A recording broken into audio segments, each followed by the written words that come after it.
Cashflow Diary Podcast, episode 315. Welcome to yet another exciting episode of the Cashflow Diary Podcast, the podcast that teaches you insider tips, tactics, and strategies for creating leverage streams of cash flow into your life. Learn from top-performing entrepreneurs, business owners, investors, and thought leaders from across the globe as they share their secrets to success. Like what you learn on this and other Cashflow Diary podcast episodes? Go to learninvestingnow.com and sign up to receive powerful tips and information that will help you succeed as an entrepreneur and investor. Now, here's your host, investor, entrepreneur, business owner, educator, speaker, author, and master facilitator of Robert Kiyosaki's cash flow game, Jay Massey. All right, ladies and gentlemen, welcome to another episode of the Cashflow Diary Podcast. I'm your host, Jay Massey, and I'm glad that you are here today because you are going to leave this episode not just inspired, you might even be a little excited, and more importantly, you're probably going to actually go get something done. Because I have someone with me today that, if you ask me, there's only basically like a 7% chance that he should even be here, but let alone he is going to be sharing information with you today that I believe is unique because it's a little different take on the whole real estate game. Have you ever thought about the idea of leverage? Yes, of course you have. You're real estate investors, but whom we are speaking with today is probably the guy that you pay. Not necessarily the guy that you're not necessarily the guy borrowing the money, but he's the guy lending the money. And he has managed to build his passive income via debt, which is, I think, is awesome. He's done over 700 deals, funded 200. He's been in the game since '01 himself, then transitions to full time in 2004. And you know what? You remember the whole thing that Steve Jobs had with pancreatic cancer? He had it too, but he's still here to talk to you and I. And more importantly, he's going to help you and I understand real estate from a completely different perspective. Help me welcome Mr. Josh Cantwell. Josh, how are you? No, I'm fantastic, Jay. Thanks so much for that great introduction. Been looking forward to this. So thanks for having me on. You are quite welcome. How is Ohio? Ohio's great. Yeah. Ohio's great. It's the vacation capital of the world, if you know. Oh, my bad. I thought California. Never mind. You're right. Yes, yes. The budget for our marketing budget for tourism probably is just a little too low out here. That's right. That's right. Ohio's fantastic, man. We get the seasons. We get the summer, fall, winter, and spring. The wintertime, I definitely want to get out of Dodge and come your way or come down in Florida. But we love it. I've been born and raised in Northeast Ohio. I've thought about moving probably 3 trillion times, but never have. And it's great, man. We're enjoying the fall weather. It's a football town. It's a football area. So the Buckeyes, the Browns suck, but high school football is amazing. We're coming up on another season of Cleveland Cavaliers basketball, which is my favorite sport. So we got a lot of good things going on here for sure. No doubt, no doubt. And just so you know, California has seasons too. They're called fire, flood, earthquake, and mudslide. Nice. Just in case you were wondering.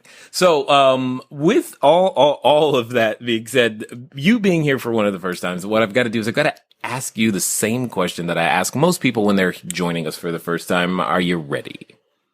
Yeah, I'm ready. All right. Yes. So I tend to look at... Yeah, I'm ready. That's good. I tend to look at today's entrepreneurs a lot like yesterday's superheroes. So what do I mean by that? I mean, you got Batman, Robin, and I guess if you're in Ohio, we're going to say LeBron, right? All of these people, I think, superheroes have a lot in common with entrepreneurs. Occasionally we put on capes, we feel like we can fly, and we get dressed up and we go out there and provide a product or service to customers, and we feel like we're improving the quality of their life. And indeed we are. However, very similarly, before, Batman was, the Dark Knight and saving people in his own special way, and before Wonder Woman was doing her thing, they were pretty much just normal, everyday people. Every superhero, entrepreneur even, has an origin story. So what we want to know is before you bought and sold over, 700 properties, before you've been out there doing things like REOs, short sales, lease options, before you've been able to build your own real estate fund, do all of the things that you have done. We want to know, who is Josh Cantwell? Great question. So one thing I got to add to that is, did you know that Superman was created and founded in Cleveland? Okay. See, there you go. So you learn something new every time. There it is. Right? There it is. The Collinwood neighborhood, which is a near East Side suburb, there was a guy and his buddy who were sitting around sketching out drawings of superheroes. And I think back sometime in the 1930s or 50s or whenever it was, they created and founded Superman, which is now what I've heard, the second most recognizable symbol in the world behind the cross of Jesus Christ is number 2 is Superman. So it was located, founded right here in Northeast Ohio. So before I put my cape on and became an entrepreneur, I was born and raised in a very just lower middle class family. But the one thing, Jay, that really I had the advantage of observing, watching, was a father who became an entrepreneur before my eyes. When I was in high school, my dad and my mom fought and scratched and clawed to put all three, me and my brothers, through private high school and private college, but they did not have an extra nickel to their name. And my dad, to his credit, when I was a junior in high school, my brothers were both in college, my dad spun off a business. He was part of an insurance company that did employee benefits, and he took a division of that company, bought out his partner, created his own business, and I watched my dad grind as an entrepreneur. I watched him work, sometimes 6 days a week and 12 hours a day and drive and go see customers. And I also saw at that time my dad build a business from having basically 2 employees to 45. I was able to witness him, also find time for us. He came to my baseball games, and when I was in college and I played, small Division III college football, we had games outside of the state. He was one of the guys that was always there. And so somehow, some way, I witnessed him work hard, think, strategize, but also be an incredible father and an incredibly balanced businessman at the same time. And so without him and without that very close ability for me to watch him and observe him, he didn't know, when I was a 15-year-old and a 17-year-old and a 22-year-old, he didn't know that I was observing him, but I was each and every day. And it's had a huge impact on what I've accomplished on my life. So I've had that very unique experience and a luxury I think everybody would love to have. Indeed. So basically, you would say your dad would be a great example of not having to choose, because I know there's a thought process out there that, hey, I can either be great at business or I can be a great father. I can't be both. Oh, no question about it, Jay. I think every person wants everything. They want it all, right? You don't want to have a Kmart marriage. You don't want to have a Kmart, you don't want to be a Kmart father. You don't want to have a Kmart business. You want to have the best. You want to have the best of everything. You want to have the best marriage, the best relationships, be the best dad or mother, be the best entrepreneur, have the best real estate business. And so when I do get together with my dad still today, and we meet once a month and we do a retreat together, we get together and we share ideas about business and we pray and we just think and we talk. And my dad reminds me, he says, do you want a Kmart life? Do you want a Kmart lifestyle, or do you want to be the best? And it doesn't always mean massive amount of success or money. It just means, having whatever you envision to be the best of your life, to go and try to accomplish that and to really never settle. I think his comment about having a Kmart marriage or a Kmart business or a Kmart relationship with your kids is really about settling. That's what he's trying to instill in us. And so that's what's really resonated with me. I'm wondering if anyone who's working at a Kmart is going to give us a call. No, Anyway. I don't want to say that disrespectfully at all, but I think we all know there's a difference between, Kmart and, let's say, Apple Computers, or Kmart and Nordstrom's, or Kmart and, shopping on Rodeo Drive. We all know that, right? And so I'm not trying to be disrespectful at all, but we know the difference between, average and elite. That's, I guess, the the connection my dad was trying to make. No, totally understood. It was more funny because in the way that you use Kmart, I tend to use Walmart. So it's completely fine. I just thought it was funny that you picked, a similar company and same industry type of thing to make that illustration. So, all right. So, you're playing ball, but how do you go from playing ball to investor? Like that's like that's not exactly related. But you're right. But I think I was very fortunate at a very young age because of my experience watching my father to know, even though in my late teens and my early 20s, I had the sense of confidence that I could work for myself, create my own future, never really rely on anybody else. Because if my dad could quit his job and start a business while he was putting somebody through private high school and 2 kids through college, I thought, well, heck, if he could do that and he could try it, why do I have to go get a regular job? Why do I have to start as an employee? So I actually got my Series 6, 66, and 63 licenses as a financial advisor when I was 21 years old. And I think my dad was absolutely floored when he helped me get through college and pay for college, and I paid for some of it. But I graduated from college and got an all-commission job as a financial advisor. And my dad thought I was nuts, but I looked at the guys in the financial planning business. I looked at guys when I would go to these conferences when I was an intern, when I was in college, and I saw guys in their 20s driving Porsches. And I saw guys in their 30s driving Ferraris. And I saw guys in their 50s and 60s making many millions of dollars as financial advisors working on these huge accounts. So I got exposure to entrepreneurialism. I got exposure to big thinking at a very young age. And I wish everybody could get that exposure. If I could repackage college or high school, the one thing I would add that I think our education system fails is exposure to what's possible. It's just all about the textbooks. It's all about Common Core math. It's all about this and that. They don't expose people. So I think a lot of people fail simply because of lack of exposure. So for me, Jay, it was exposure that got me into the game much quicker. And so I became a financial advisor. Long story short with that, Jay, some of my biggest, best, most successful financial planning clients, they didn't give me all their money to put in the stock market. You know what they did with it? I have an idea. They bought real estate. They owned restaurants. They didn't own restaurants. They owned the buildings. They owned rental properties and apartment buildings. And so I took notice, and I bought my first investment property in 2001. It was a 2-family house. I moved into it. My mom said, Josh, you're 23 years old. You're 24 years old. You're going to be a landlord? And I thought to her, Mom, yeah, well, what else would I do? I can live in this house with my mortgage paid by my upstairs tenant and my buddy who's going to kick me a couple $100 a month and stay with me on the lower floor. And I can live in this house for $100 a month. Why wouldn't I be a landlord? It just didn't register to me that I would do anything else. Nice. I'm loving this because there's some things that you're mentioning that, and I know in both of our businesses, we've had the opportunity of working with a lot of people who are getting started and they're encountering a number of challenges, but there are 2 things that I think that I don't think anyone's ever mentioned that you did that I want to just highlight for a second, because you said that there was a sense of confidence, that you were given this sense of confidence that you could work for yourself and create your own future, and that you were exposed to bigger thinking at an early age.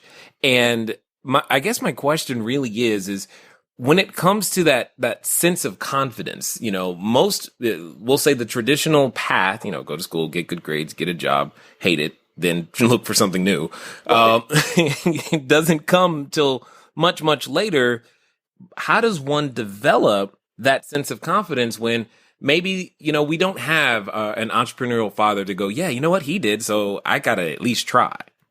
Yeah, I think it's a great question, Jay. And I think the first thing that somebody can do when they really are thinking about becoming an entrepreneur or a real estate investor or an entrepreneur of any kind is to first of all tell themselves that they're going to have scars and they're going to have challenges and things that they fail at. Yes. And I think it's becoming comfortable with failure and failing fast and knowing that they're going to have scars. You mentioned I'm a pancreatic cancer survivor. I have a 12-inch incision in my stomach.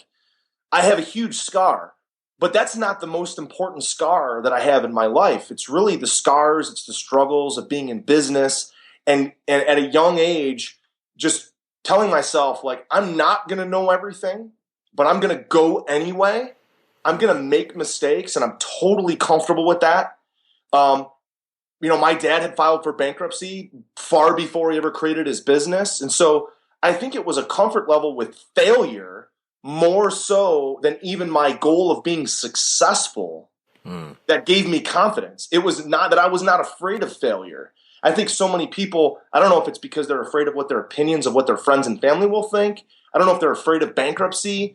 I don't know if they're afraid of digging out of a hole, a financial abyss that they might. But I think if an entrepreneur, the first thing they say is, what's the worst that can possibly happen? And then become really comfortable with the worst possible scenario. I think that would allow them to springboard into entrepreneurialism much faster, because they'll realize that the worst case scenario really isn't all that bad. And the worst case scenario is far better than going and getting a job and working for someone else. Right. So let me ask this question then. Would you consider your experience with cancer then to be an asset now? Oh, no question, Jay. I think that's a super insightful question. And it's absolutely changed my life, because while I was fighting cancer, my real estate business was falling apart. I'll explain that in a minute. But my son was 2 months old. My daughters were 1 and 2 years old. I had just gotten married within the last 4 or 5 years. So I had young family, new marriage, 3 very small children, and a real estate business that's coming unwound because I was reliant upon me in the field carrying all the weight. I wasn't leveraged up properly with staff and with funding and those kind of things. And so my exposure, my experience of almost going bankrupt, and my experience of fighting cancer, losing 50 pounds, surviving a deadly disease is absolutely an asset, because it's changed my outlook on everything. It's changed my demand of myself and my business to have balance. Mm-hmm. It's changed my demand of how I'm going to work and how much I'm going to work and what I'm going to allow myself to do. Right. It's forced me, Jay, to realize that my to-do list is never going to go away. Right. So I'm only going to focus on the things that really matter. Right. And I'm going to find ways to delegate and get rid of, or just not do the things that are on my list that just don't make that big of an impact. And so it's a huge asset. One of the most freeing things that I can do, I know for myself personally, is when my kids get home, like from school or wherever, is to intentionally do everything with them, knowing that there's stuff that needs to be done, but it's like, whatever. It'll get done later, because this here right now, time with my children is significantly more precious. And, absolutely. And it's interesting how it takes things like this to bring that to the surface for us. And I guess my question then would be, because I know someone, I've often said that, when we're afraid of moving forward or doing something new, any excuse will do, and we'll latch on to it. So to the person for that says, well, Josh, I've not had cancer, or to the people that say to me, well, Jay, I've never had to squat and bank own property and all this other stuff. Can I still do it? What would you say to that person? I would say there's going to be very few people, Jay. I know a lot about your story, and I've looked up your stuff and listened to a number of your podcasts. I know what you've been through. I know where I've been. I don't think many people are really ever going to be in a situation that I was in, being diagnosed with a deadly disease and having, all these problems. So I think the first thing I would say would be, if people are just kind of in an average circumstance right now, or maybe they have a little bit of credit card debt, or maybe they don't have enough income, they're actually far better off than I was back in 2011. Donald Trump Jr. spoke at one of my seminars recently, and he told me a story about his dad. He said, whether you like Trump Sr. as a political candidate or not, that's not what we're here to talk about. But what he said was, he was walking down the street with his dad one time in New York, and he saw a guy who, was homeless and was sitting on a corner of a street in New York, and said, you know what? This is back when Trump was almost, $1 billion in debt and on the verge of bankruptcy. Said, that guy right there is worth $900 million, worth $900 million more than me. Wow. And that resonated with me. I thought, there's always somebody that's going to be worse off. And for those people who are looking at getting into being an entrepreneur, starting a business, starting in real estate, and you have just a, 5 or 10 or 20,000 of credit card debt, that's a small scar compared to what a guy like you, Jay, has been through, what I've been through. It's a small scar. So, when I think about being successful in business, like, how many scars can I accumulate? Right. Because that's the process that leads to ultimate success. What's interesting though, okay, because I too subscribe to the same philosophy here, and yet we invest so much time in trying to avoid that process. Like, I don't know about you, but I get approached all the time. Jay, can you tell me what to do so I don't get hurt, so I don't make a mistake, so this doesn't happen? And I'm like, there's only so much of that before it's like, look, just go make one. You're not going to die from and choosing a property. Right. Does that happen to you? Absolutely, Jay. When when I was younger, I had 2 older brothers, and they used to just beat the living snot out of me. My brother Mark, I still remember to this day, right? I'm 40 years old. He's 42. We're actually own some businesses together.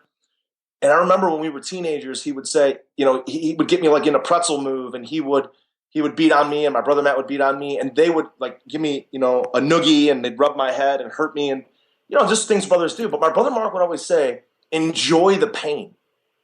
Enjoy the pain. And he was saying it as a joke because they were kicking the snot out of me at that time. But I remember that now as a 40-year-old. And so when I was going through surgery, when I was recovering financially, when I started my businesses, of course we want to avoid risk. We want shortcuts. We want an A to Z system.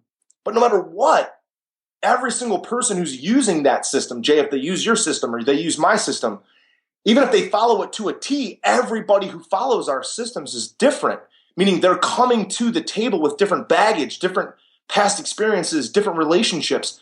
So they're all going to have different levels of pain. They're going to have different levels of scars.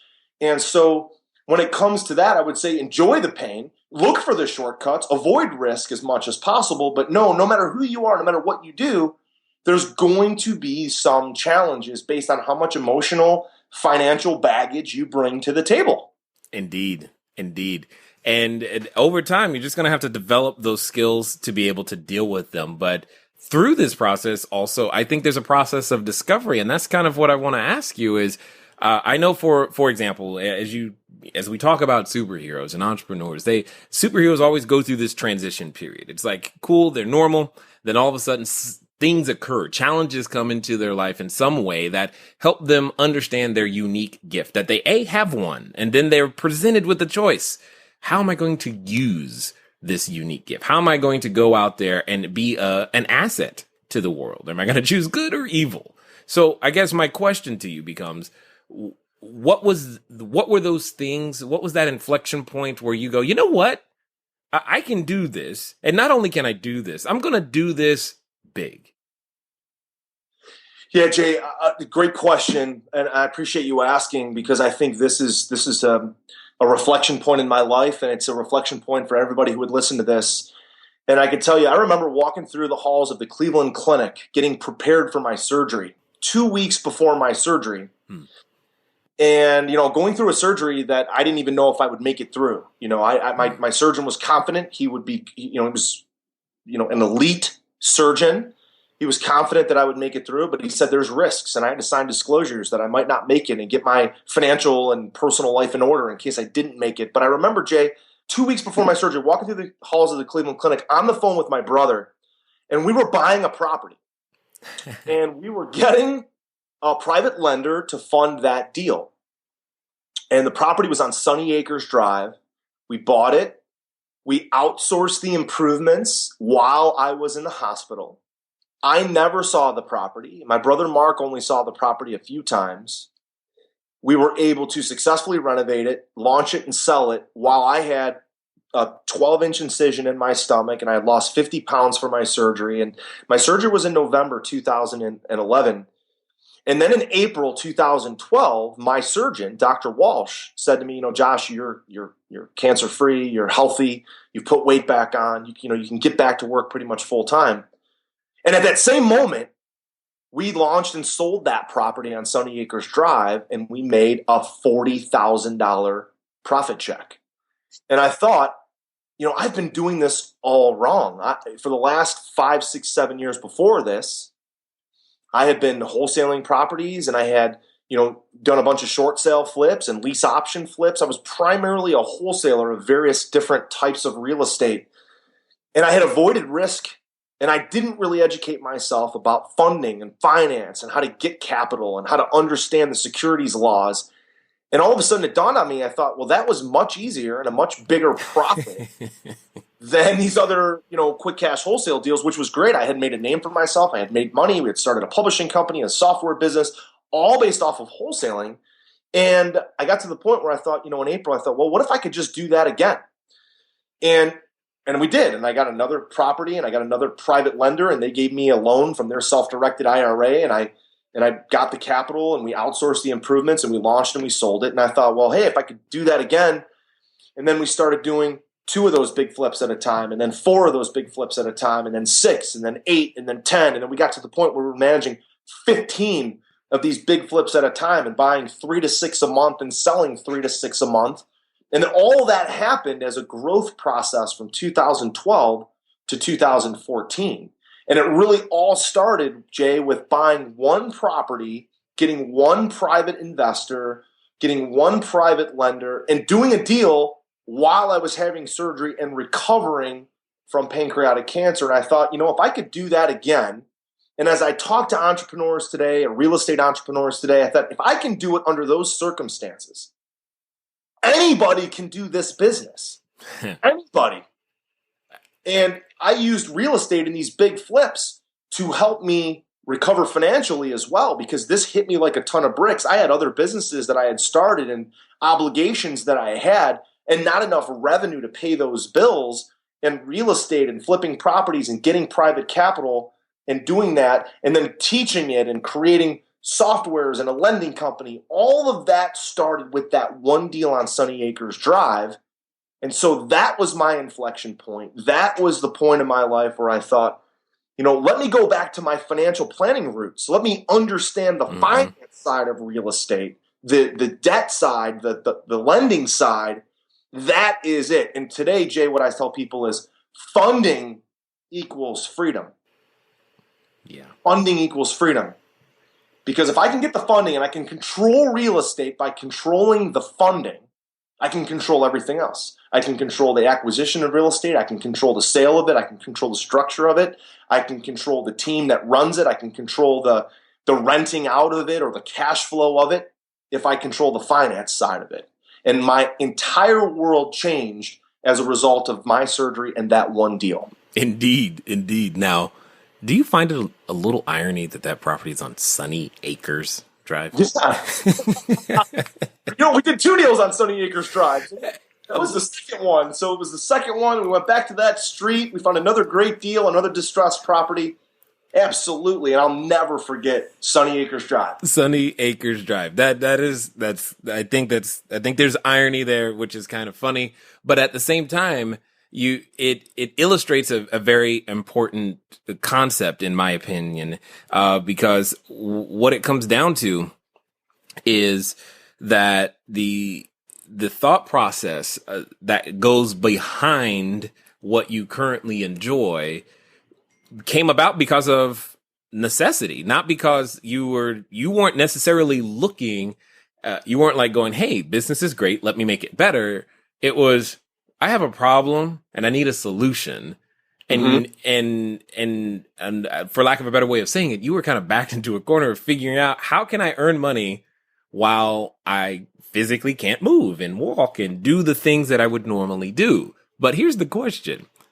How on earth did you convince, because I'm assuming the private lender knew your medical condition.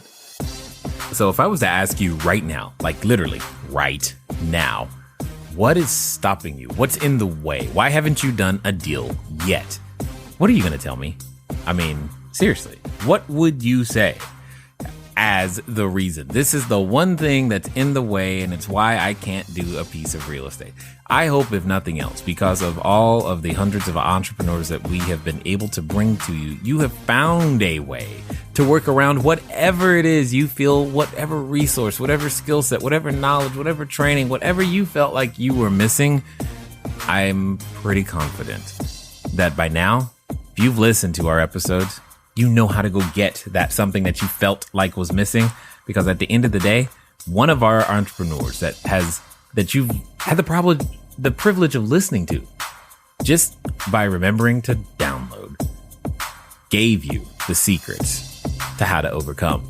And obviously today's guest is no different, and I definitely want to get you to his answer. But if you're looking for some additional things you might be able to take advantage of, and some additional ways, some additional creativity to get around some of the missing resources for your business, just go over to cashflowdiary.com/free book, cashflowdiary.com/free book. Why? Because there is a copy of my book, Cashflow Diary, 10 Steps to Creating Wealth in Any Economy. And, well, it'll help you with some ideas. Now, let's go find out what the private lender was thinking when he would give his money to someone who is in Josh's condition. So how on earth did you convince, because I think I know the answer, but how did you convince them that, hey, look, I might die, but you still need to fund this? Yeah, great question. And the answer is, and this is one of the 4 characteristics that I believe that real estate entrepreneurs and elite real estate entrepreneurs have, which is they have to have the ability to explain why they or their team is the right people and the right team to get the job done. And I was able to articulate to that private lender that this was in a great deal. We bought it at the right price. We could renovate it for the right price. It had loads of equity in it. But I was able to articulate that my team was the right team to get the job done, and that he was going to get paid whether I made it through or not. And he understood. He understood the deal. In this particular case, he understood that my fallback position was my brother in case something did happen to me. But I was able to explain that we had the right contractor, the right deal, the right team to get the job done. And I didn't need to be there, boots on the ground every single day to make that deal happen. And that's also where the inflection point came for me, where because I wasn't through the mother of all invention is necessity, right? So right. I couldn't be there. If I wanted to drive there, I couldn't drive myself. I did not have permission to drive a car. I had lost 50 pounds. I had, sweated night after night after night, fighting, my recovery and an infection and all these things. I physically could not go to that house no matter what. Right. So I had to create a team that and a process that would get that job done no matter what. And I was able to convince him of that. And that's one of the elite characteristics of elite entrepreneurs is the ability to articulate that they or their team is the right team to get the job done. And I was able to convince him of that. Even with the circumstances that I was in, he bought into it, and we fulfilled on what we promised. And that's exactly what I thought you were going to say. And I wanted you to say it because so many people, get stuck in this real estate game because they go, well, Jay, why is anyone going to give me money? I haven't done anything. I don't know this and I don't know that. And I'm like, it's not about you. It's about your ability to help a team execute the vision and strategy anyway. And that's exactly what you were forced to do. And by virtue of doing so, you then discovered, hey, if I can do it that way once, what would happen if I did it again? And then it became common business practice. Whereas I'm going to assume today, it's been a long time since you visited a property. Yeah, I get out in the field still very, very, very regularly. But, the sort of fourth stage I feel like real estate investors go through 4 stages. The 4th stage is where they're a true CEO and they're able to run their business from a dashboard. They're able to run their business from data and have the team make key decisions based off of data, based off of pure metrics, statistics, what's going on with the deal. They can tell purely by numbers. And today I'm able to manage my business as a CEO from a dashboard and make decisions about investments all over the country. We have investments right now in 23 different states, and I'm able to make investment decisions purely based off of a dashboard, off of data, off of information. And most of the properties that we're involved in, I have not seen. I might have seen a picture or an appraisal or gotten the data that I need to make proper decisions. And that's really where people grow from needing cash, building up cash reserves, primarily being a wholesaler or being a realtor with very little risk, getting income or commission or wholesaling fees, to moving up to stage 2 as a rehabber, focusing on big profits, building their team, focusing on getting funding, to step 3, which is passive cash flow and having assets that pay them, to then ultimately stage 4, which is running your business as a CEO from data and from information. And then, that deal that I did, nearly 5 years ago, was one of the first deals that I really did without ever seeing it, without really going there, and making decisions based off of data purely out of necessity. Yeah. And I thought, well, holy cow, well, if I could do that in the circumstances that I'm in, why wouldn't I just do this all the time? And that's what I think. If I could go back, Jay, and give people advice or tell people, if there's one thing they could learn from my experience fighting cancer, that they could learn without having to fight cancer, is to quickly and as fast as possible move to building the team that runs the business and make decisions based off of that team and off of that data. Nice and well said.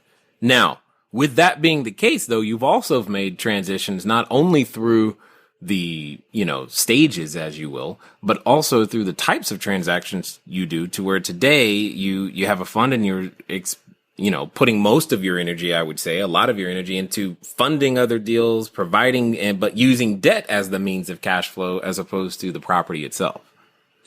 That's right. So what basically happened, Jay, as my recovery from cancer and I started doing lots of successful real estate transactions, and I used my past history as a financial advisor to really talk with potential private lenders and create relationships with private lenders, I basically was able to recruit far more money than I really wanted to use. I didn't want to get to the point where I was doing 30 or 40 rehabs at one time.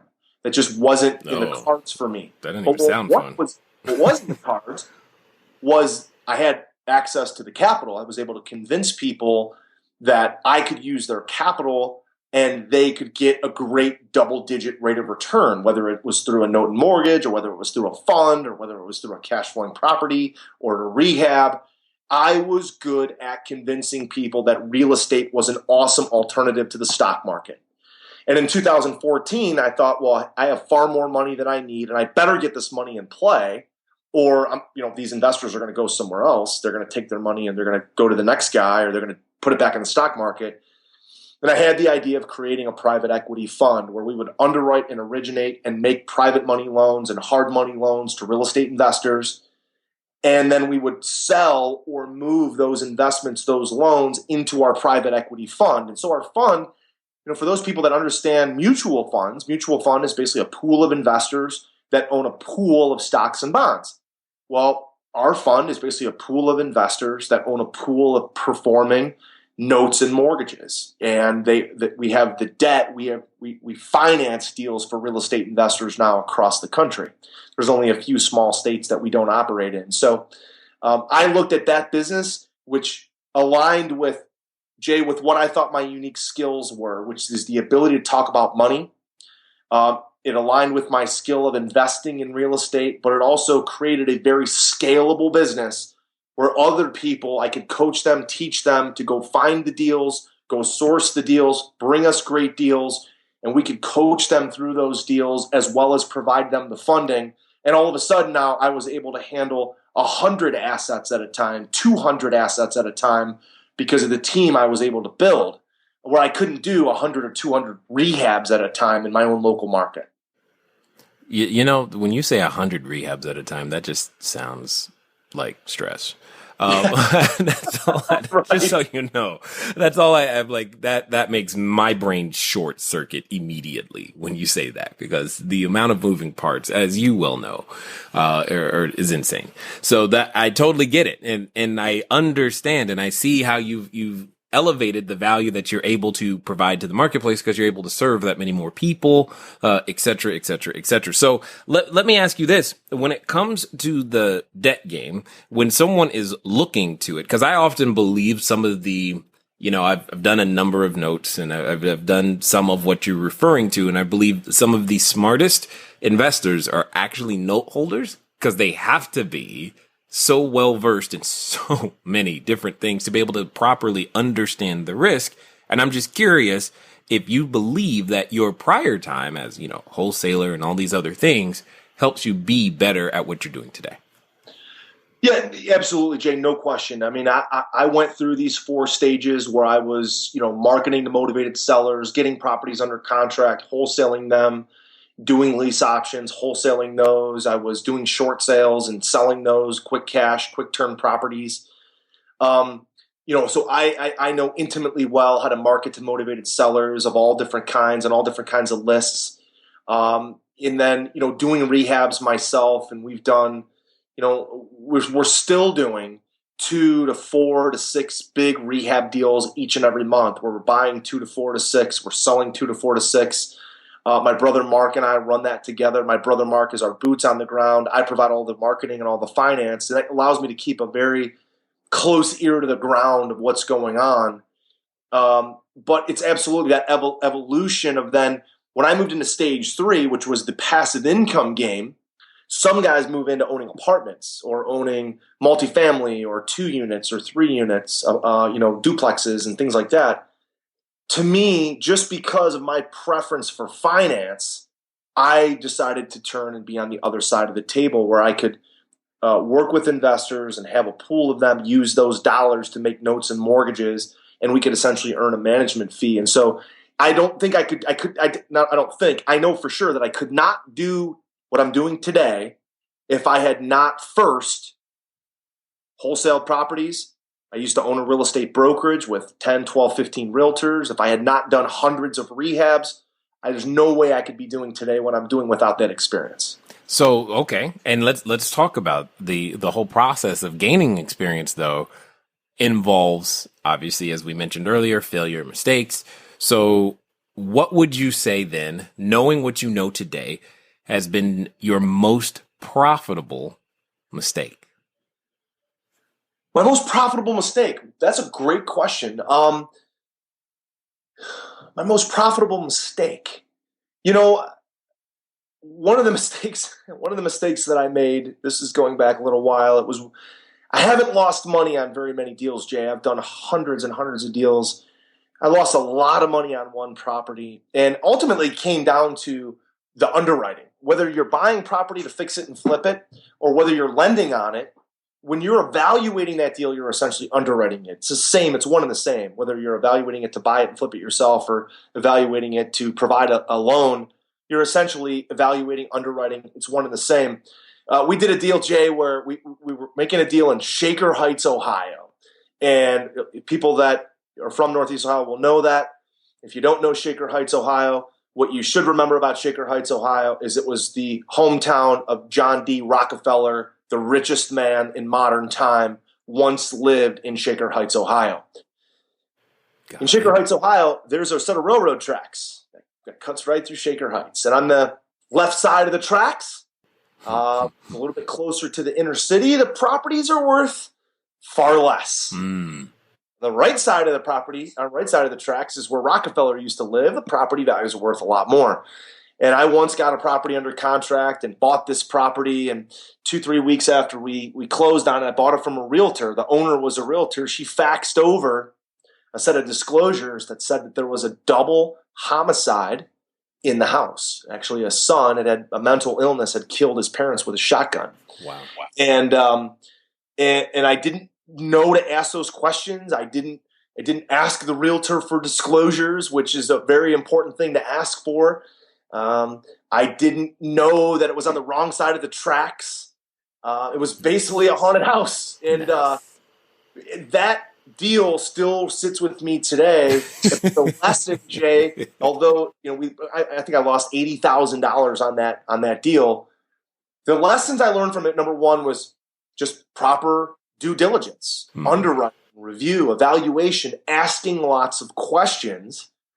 And number two was that not to let that one big failure, that one scar that we've talked about, stop me. And a lot of people would have gone through that deal and it would have blown up their life and they would have stopped. They've been licking their wounds still today. Right. I did that deal. I closed on it, lost a bunch of money, and said, you know what? That's an education. It's an expensive education that I cannot forget. So what are the lessons I learned from it? One of them is proper due diligence. And I think long term, now several years removed from that deal, was not to let those failures stop me. Use them as a platform, a springboard to go do the next deal. The next deal will get easier as you have those scars and those mistakes. Yep.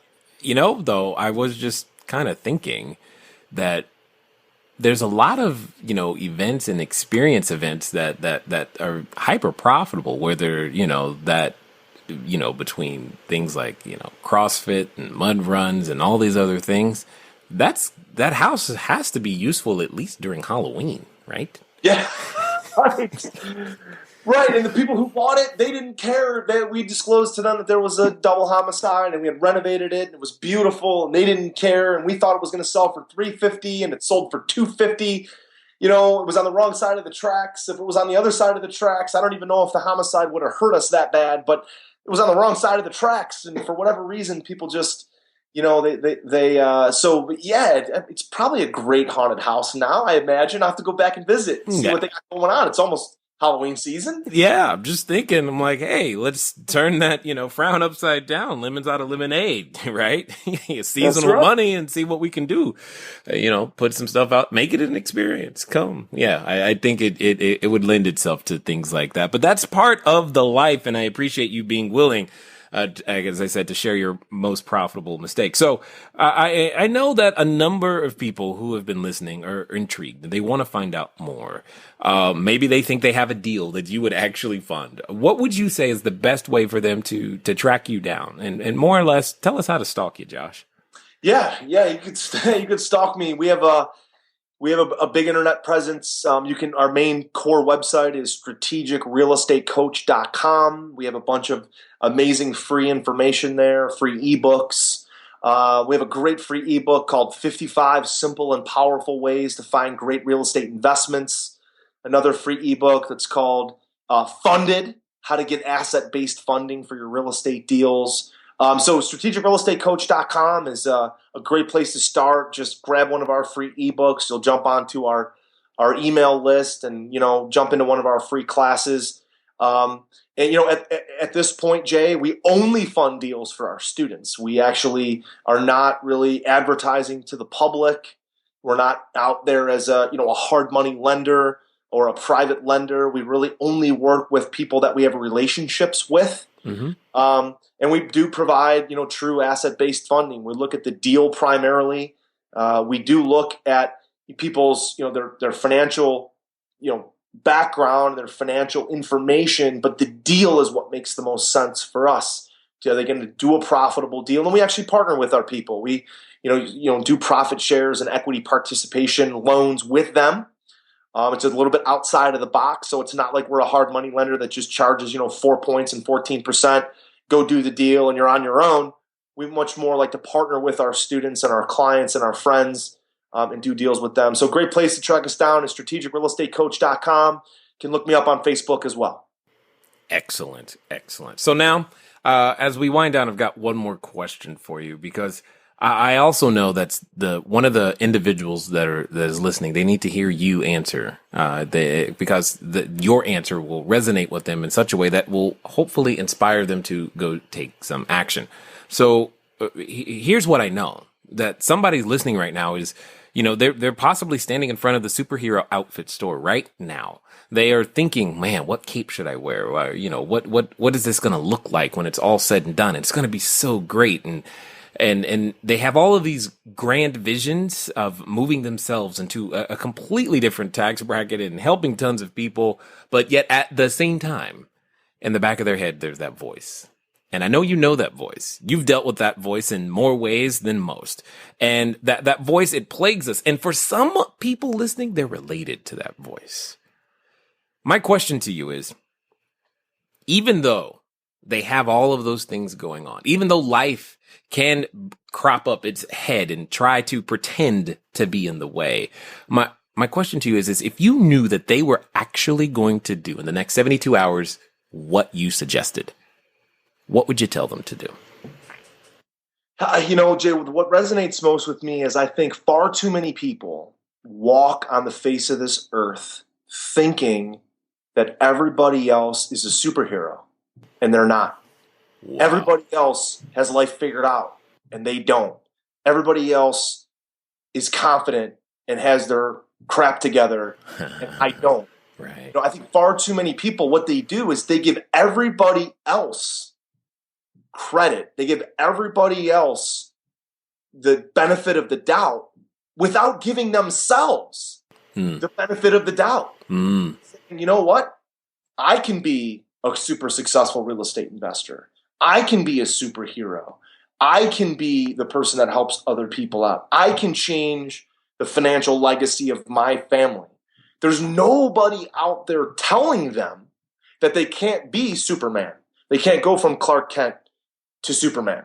There's nobody else. There's nobody out there really telling them. It's this little voice inside their head where they're convincing themselves they either can or can't do it. And I would simply say to just trick yourself and tell yourself, I'm going to step into the phone booth and just see what the hell happens. Step into the phone booth. I'm going to put the superhero cape on. I'm going to try it out and see if it fits. And just give it 30, 60, 90, 180, 360 days and go and put your best effort in. Try the cape on. Try the superhero outfit on. And just go. What do you have to lose?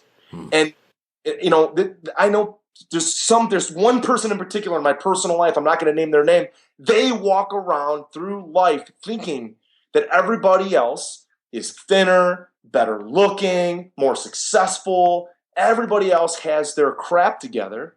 And this one person I'm thinking of in my own life is constantly telling themselves, well, they're better than me. They have it figured out, and I don't. And they don't realize how talented and how successful they can be and how talented they already are and how many gifts they have. So I would say, Jay, just give yourself some credit. Why not you? Why can't you be that successful superhero? Nice and well said. Because I think all of us have greatness inside. We just occasionally need some heavenly sandpaper, if you will, to scrub and reveal it. Right. I like it. Heavenly sandpaper. I like that one. That's awesome. Yeah, absolutely. I borrowed it. A friend of mine says that all the time. He's like, that heavenly sandpaper. That's really what he calls it. And it gives me the perspective that I need when we're going through challenging times. So, sir, I definitely appreciate the things that you bring to the table, the passion, the focus, the joy, the dedication to family, and most importantly, being able to overcome challenges and being willing to share what it is that you know. Thank you for investing here with us at the Cashflow Diary today. Absolutely, Jay. Thanks so much for having me on, man. I really enjoyed it, and look forward to just building a relationship with you. And thanks so much again for inviting me on today. All right, ladies and gentlemen, you know what time it is. It's time for you to move at the speed of instruction. What does that mean today? That means you know that there's an ebook in your future. There's probably 2, maybe even 3. Who knows? You can no longer say, well, Jay, I don't know anyone that can help me. Well, we have hundreds of episodes of people that can help you. And here's another one given to you today. You made it this far.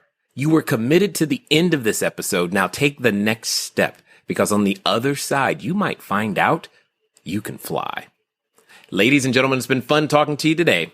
I look forward to talking to you soon. Until next time.